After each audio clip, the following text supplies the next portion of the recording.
Hey y'all, I wanted to share something with you. As someone who's been reading for people over half of my life, so coming up on 30 years, for profit and not for profit, right? Because not for profit is much longer than that. But being able to sustain myself, my family, and those I love, um, utilizing this gift, right? There's something that I have noticed, and I really want to speak on this.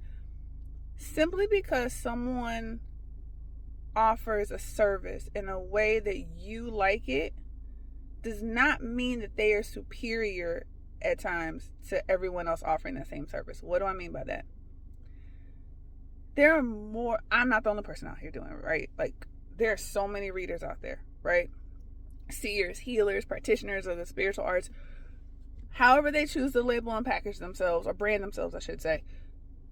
They're out there, right? People doing the work. And I am noticing a huge divide within this community because consumers of our gifts, our talents, our callings, our purposes tend to look at what we do through a very capitalistic lens.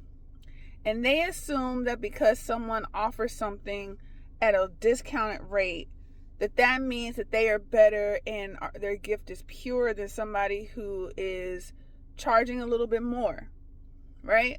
Or they feel like the reader or the healer who allows them to ask one free question must mean that they're legit, as opposed to somebody who says, no, I need you to book ahead of time and then we will delve into this situation completely and fully, right? When it comes to coaching and spiritual mentorship, I'm noticing that if people aren't able to access those things, then apparently there must be something nefarious behind the other side of this curtain. And I'm saying this because it doesn't mean that one side is right or wrong. It means that at this point in time and space, this thing or this offering is better suited for you. It doesn't mean that it's better than this over here, right? It doesn't mean that you have to besmirch someone because you can't access what they have. And I'm not just talking about me. I'm talking about, like, I'm mid-tier in terms of price, right? I'm mid-tier in terms of right now what I'm offering as far as teachings and things like that. Soon to change, but I'm just being honest. Like, I know spiritual practitioners who are offering things on a creme de la creme level, and you can't even access them unless you are paying 6 figures for their time, right?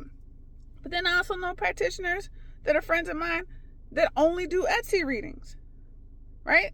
On both levels, because I know them personally, I have access to them, but I don't feel that one of them is better than the other one simply because one charges more and one charges less.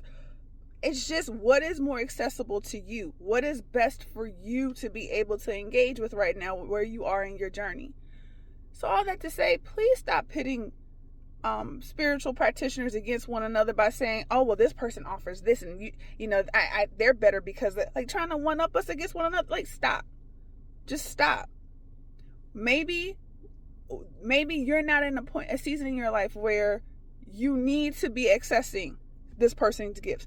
Or maybe you're in a season where you're not in alignment with where you actually are, but you think that you're here when you're actually here. That's cool. But stop taking it out on us, right? We have to feed our families too. Nobody said that you needed to have spiritual gifts and be poor. Nobody said that when you step into your calling because the Most High said that this is what you're supposed to do, that somehow your gift is going to be stripped away from you because you're charging. I've heard people say this and it's disturbing. But if your purpose and your calling is to be an accountant, you get to roll in the dough like that. Come on, y'all. Make it make sense. So this is my little rant. I'll admit it. But I want y'all to think about it. And not just when it comes to, spiritual related matters. In anything in life. Don't pit one thing against another. It's okay if for one season this is where you need to be and then you move on to another arena. You level up or you choose to come down here, right? You shop between brands. Do you shop, like, I love HEB here in Austin, but please know that I will be around the corner at a specialty grocery store because I'm bougie about the jams that I like. And I got food allergies. So, right? Please know that as much as I love TJ Maxx and Marshalls, there's another high-end store that I love to shop at that is freaking amazing and like has designer stuff for like 90% of the cost, right? Like, you shop between places. You get to do the same thing when it comes to your healing, your teachers, all the things. So don't hold that against us to try to conform to being your everything. Get what you need from where you need to get it. I'm just saying. If you are a spiritual practitioner and you can relate to this, please like, share, subscribe, comment below, share your experiences around this. Feel free to stitch, right? And if you're somebody who likes to engage in the spiritual world from a student standpoint or from some standpoint of somebody who likes to seek guidance and insight, keep that in mind too. Like, our job is to hold time and space for you in the best ways that we can, that the Most High has asked us to do so. We can't do it beyond that.